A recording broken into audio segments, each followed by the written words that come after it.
ஆண்டவரும் இரட்சகருமாகிய இயேசு கிறிஸ்துவின் இனிய நாமத்தில் யாவருக்கும் அன்பின் வாழ்த்துக்களை தெரிவித்துக் கொள்கிறேன். அருமையான தேவ பிள்ளைகளே, நியூ ஹோப் டெய்லி டிவோஷன் மூலமாய் இந்த நாளில் கூட உங்களை சந்திப்பதில் நான் மிகுந்த மகிழ்ச்சி அடைகிறேன். அல்லேலூயா. இன்றைக்கு கூட கர்த்தர் நமக்கு கொடுக்கிற வார்த்தை என்ன? உபாகம் புஸ்தகம் 1 அதிகாரம் 8வது வசனத்தை கூட வாசிக்க கேட்போம்.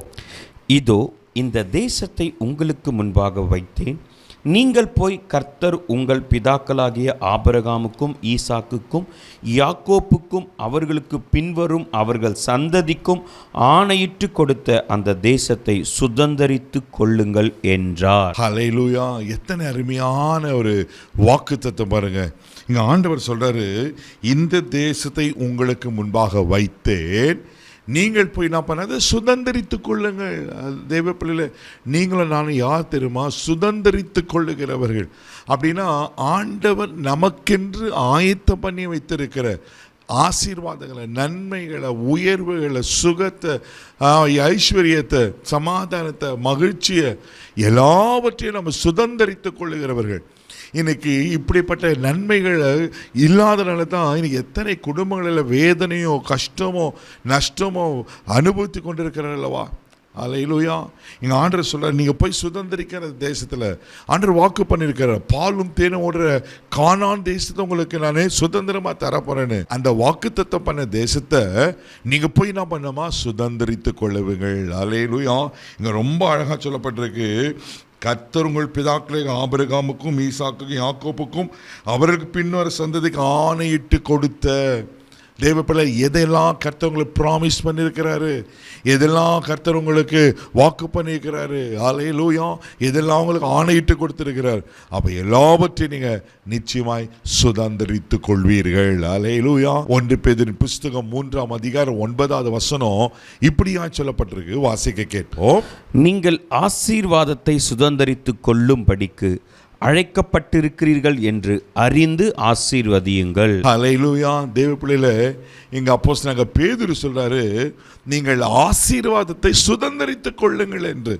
ஆமென். பாருங்க, அப்ப நம்ம யார் ஆசீர்வாதத்தை சுதந்தரித்துக் கொள்ளணும்? என்னாகும் 24:1 வாசிக்கிற, இஸ்ரவேலை ஆசீர்வதிப்பது ஆண்டவருக்கு பிரியும். அப்போ ஆண்டவர் நம்மை ஆசீர்வதிக்க ஆயத்தமாக இருக்கிறாரு. நான் அந்த ஆசீர்வாதத்தை சுதந்திரித்து கொள்ளணும். ஹல்லேலூயா. அதை நான் பெற்று அனுபவிக்க வேண்டும். என்ன ஆசீர்வாதத்துக்காக எதிர்பார்த்து காத்து கொண்டு இருக்கிறீங்க? தேவ பிள்ளைகளை ஆண்டவர்களை கேளுங்க, அவர் நிச்சயமாக உங்களுக்கு கொடுக்க அவர் உண்மையில் இருக்கிறார். ஆமென். எபிரேயர் நிருபம் 6 அதிகாரம் 11வது வசனம் கூட வாசிக்கும் போது இப்படியா சொல்லப்பட்டிருக்கு. வாசிக்க கேட்போம். நீங்கள் அசதியாயிராமல் வாக்குத்தத்தமான ஆசீர்வாதங்களை விசுவாசத்தினாலும் நீடிய பொறுமையினாலும் சுதந்தரித்து கொள்ளுகிறவர்களுக்கு பின்பற்றுகளாயிருந்து. நீங்க அசதியாயிராம வாக்குத்தத்தமான ஆசீர்வாதங்களை சுதந்தரித்துக் கொள்ளுங்க. அப்போ வாக்குத்தத்தமான ஆசீர்வாதங்களை கர்த்தர் நமக்கு வைத்திருக்கிறார், அதை நம்ம சுதந்திரித்துக் கொள்ளும். ஆண்டவர்கள் என்ன வாக்கு பண்ணியிருக்கிறார், என்ன தீர்க்க தரிசன வார்த்தைகளை சொல்லியிருக்கிறார். இதே பிள்ளைல ஒருவேளை நீங்கள் அதை மறந்துட்டு இருக்கலாம், ஆண்டவர் அதை நினைவுபடுத்துவார். நிச்சயமாக ஆண்டவர் உங்களுக்கு கொடுத்த வாக்கு தத்தங்களை நிறைவேற்ற உண்மையுள்ளவராக இருக்கிறார். அவர் வாக்கு தத்தத்தை நிறைவேற்றுவதில் வல்லமையுள்ளவராக இருக்கிறார். சோர்ந்து போகாதீங்க. இன்றைக்கு நீங்கள் போய் சுதந்திரிக்க வேண்டியவங்களை சுதந்திரத்து கொள்ள போகிறீங்க. கண்களை மூடி நம்ம செபிக்கலாம். தகப்பனே, உமக்கு நன்றி சொல்லி துதிக்கிறோம், ஸ்தோத்திரப்பா. அன்றவரே, நீங்கள் சுதந்திரித்து கொள்ளுங்கள் என்று சொன்ன கர்த்தர், அன்றவரே, யாரால் இன்னும் என் வாழ்க்கையில் இந்த நன்மை கிடைக்கலையே, இந்த ஆசீர்வாதம் கிடைக்கலையே, இந்த வாக்குத்தத்தை நிறைவேறலையே, அன்றவரே, என்னென்ன காரியத்துக்காக கலங்கி ஏங்கி கொண்டிருப்பாங்களா? அன்றவரே, முற்பிதாக்களுக்கு ஆணையிட்டு கொடுத்த தேசத்தை நீங்கள் சுதந்திரமாய் கொடுப்பீரானால் இன்றைக்கும் நீர் எங்களுக்கு உண்மையிலவராக இருக்கிறீரப்பா. இவள் ஆசீர்வதியும் இந்த நாள் முழுவதும் கரம் பிடித்து நடத்தும்.